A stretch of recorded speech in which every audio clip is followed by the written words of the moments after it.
મારી સાથે ભાજપના દિગ્ગજ નેતા પણ હતા. સોરોસ સાથે મુલાકાતના આરોપ પર થરૂરનો જવાબ.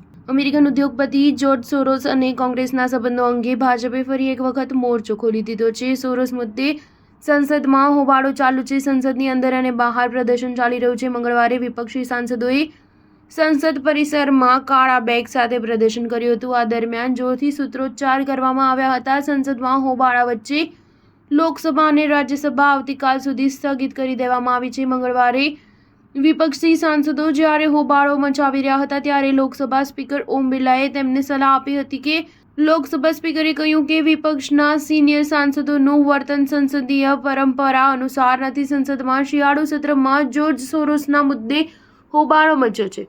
જોર્જ સોરોસને લઈને ભાજપે કોંગ્રેસ પર અનેક ગંભીર આરોપ લગાવ્યા છે, જેના પર હવે કોંગ્રેસના સાંસદ શશી થરૂરે સ્પષ્ટતા આપી છે. થરૂરે કહ્યું કે રાજનીતિમાં આવ્યા બાદ હું માત્ર એક જ વાર સોરોસને મળ્યો હતો. આ દરમિયાન મારી સાથે ભાજપના દિગ્ગજ નેતા હરદીપસિંહ પુરી પણ હતા.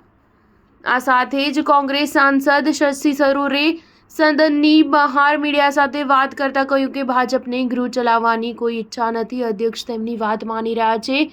આ ચોંકાવનારી વાત છે કે સત્તારૂઢ પાર્ટી ગૃહમાં અવરોધ ઊભો કરી રહી છે. એક તરફ શશી થરૂર કહી રહ્યા છે કે સરકાર ગૃહને કામ કરવા દેવા માંગતી નથી. બીજી તરફ ભાજપનું કહેવું છે વિપક્ષના હોબાળાને કારણે સંસદનું કામકાજ ઠપ થઈ ગયું છે. ગૃહમાં ચાલી રહેલા હોબાળા પર ભાજપના સાંસદ રાજીવ પ્રતાપ રૂડીએ કહ્યું કે વિપક્ષનો નારો છે શોર મચાવો, સદન ચલાવો. કેન્દ્રીય મંત્રી કિરેન રિજિજુએ કોંગ્રેસ પર અમેરિકન ઉદ્યોગપતિ જોર્જ સોરોસ સાથે સંબંધોનો આરોપ લગાવતા પલટવાર કર્યો છે. કિરેન રિજિજુએ કહ્યું કે જોર્જ સોરોસ અને કોંગ્રેસ નેતૃત્વ વચ્ચેનો આ સંબંધ ભાજપ દ્વારા લગાવવામાં આવેલો આરોપ નથી. આ પબ્લિક ડોમેનમાં એક રિપોર્ટ છે. દરેક વ્યક્તિ તેના વિશે જાણે છે. રાહુલ ગાંધીનું આચરણ અને તેમની તમામ પ્રવૃત્તિઓ લોકો સારી રીતે જાણે છે. સ્ટાર ન્યૂઝ 7 હંમેશા સચ્ચાઈની સાથે.